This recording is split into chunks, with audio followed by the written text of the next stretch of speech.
आओ बच्चों, मैं तुम्हें आज एक और कहानी सुनाता हूँ। बच्चों, बहुत समय पहले की बात है। एक जंगल में एक विषैला नाग रहता था। काला नाग था। तो उस जंगल में उसका यही काम था कि निर्दोष जीवों को डसना, काटना। जैसे कोई गांव से मवेशी पशु चराने आते थे, तो वो कोई पेड़ के नीचे आराम करने बैठा तो वो उसको काट लेता था, पशु को काट लेता था। तो इस तरीके से वो अपना जीवन गुजार रहा था और वो काफ़ी घमंड में रहता था कि मैं बहुत बलशाली हूँ, ताकतवर हूँ। तो एक दिन ऋषि पराशर थे। ऋषि मुनि वो होते हैं जो तपस्या करते हैं और उनके अंदर बहुत बल होता है, उनके मंत्रों में शक्ति होती है। तो ऋषि पराशर वहाँ आए और वो एक पीपल के पेड़ के नीचे अपनी ध्यान साधना में मगन थे और तपस्या कर रहे थे। तो उधर से वो नाग गुजरा। तो उसने देखा एक मनुष्य बैठा है और वो आया फटाफट और उसने ऋषि पराशर के डस लिया। तो वो तो तपस्वी थे, उनका तो सारे संसार का जहर सहने की शक्ति थी। तो उनको तो कुछ नहीं हुआ, ना दर्द हुआ, ना वो कराए। वो वैसे ही शांत अपनी तपस्या कर रहे हैं। उसको बड़ा गुस्सा आया, वो एकदम विचलित हो गया वो काला नाग ना। तो उसने फिर दोबारा डसा। बोला कुछ नहीं हुआ, अब देखता हूँ कैसे नहीं होता। फिर उसने धड़ाक से ऐसे वो एक डंक और मारा, फिर भी कुछ नहीं हुआ।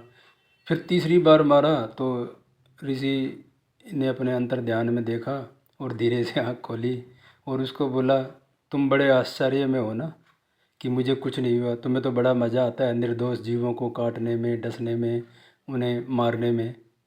मेरे को तो कुछ नहीं हुआ। एकदम शांत और ठंडे दिल से उन्होंने समझाया। तो वो एकदम वो हो गया। बोला क्या करूँ महाराज, मेरा तो ये धर्म ही है, अगर मैं काटूंगा नहीं तो मेरे को आनंद नहीं आता, मेरा गुजारा नहीं होता और मैं मेरा जीवन भी इससे चलता है। बोला मेरे को दुख तो होता है कि मैं निर्दोष मनुष्यों को, पशुओं को मैं काट लेता हूँ, मेरे को ऐसा नहीं करना चाहिए। तो ऋषि पराशर ने अपने अंतर ध्यान में देखा और बोला कि तुम अपने पूर्व जन्मों का फल भोग रहे हो, इसलिए तुम्हें नाग योनि मिली है। अगर इसी प्रकार से तुम अन्य जीवों को कष्ट देते रहोगे, बिना बात के उनको डसोगे, काटोगे, तो तुम्हारा ये जीवन भी व्यर्थ जाएगा। तो बोला तुम पछतावा कर रहे हो। पछतावा कोई भी बुरे काम का पहला मार्ग होता है उससे हटने का।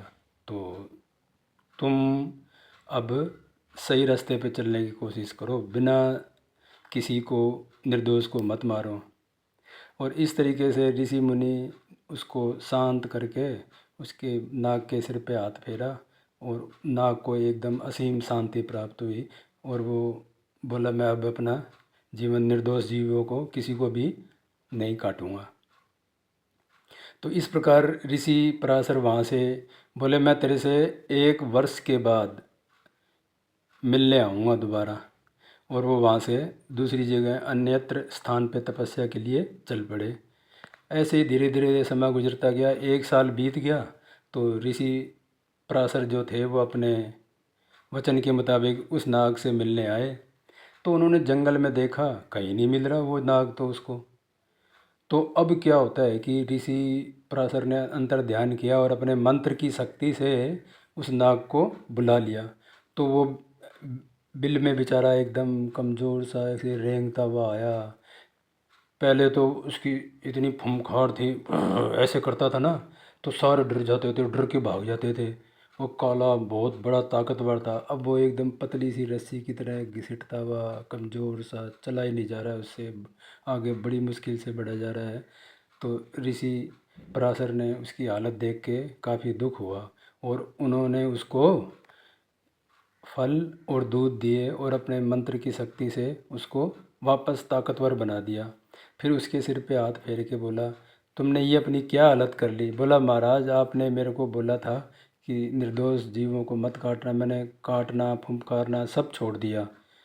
तो मेरे को कोई भी देखता और मेरे को वो पत्थर मार देता था और मैं ऐसे करके डर के मारे मैं बिल में ही छुपा रहता था और मैं जब भूख के मारे तंग हो जाता तो रात को निकलता था, जब कोई नहीं होता था, और छोटा मोटा खा लेता था जो मिलता था।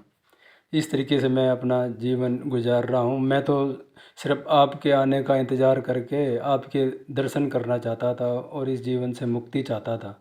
बोला, मैंने तुम्हें ये बोला था कि निर्दोष जीवों को मत मारो। तुमने तो फुंकारना वगैरह छोड़ दिया।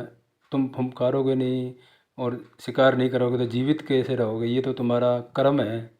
तो इस प्रकार से तुम्हें अपना कर्म को तो करना है, मगर निर्दोष को नहीं मारना। मेरी बात का तुमने सही तथ्य, सही अर्थ नहीं समझा।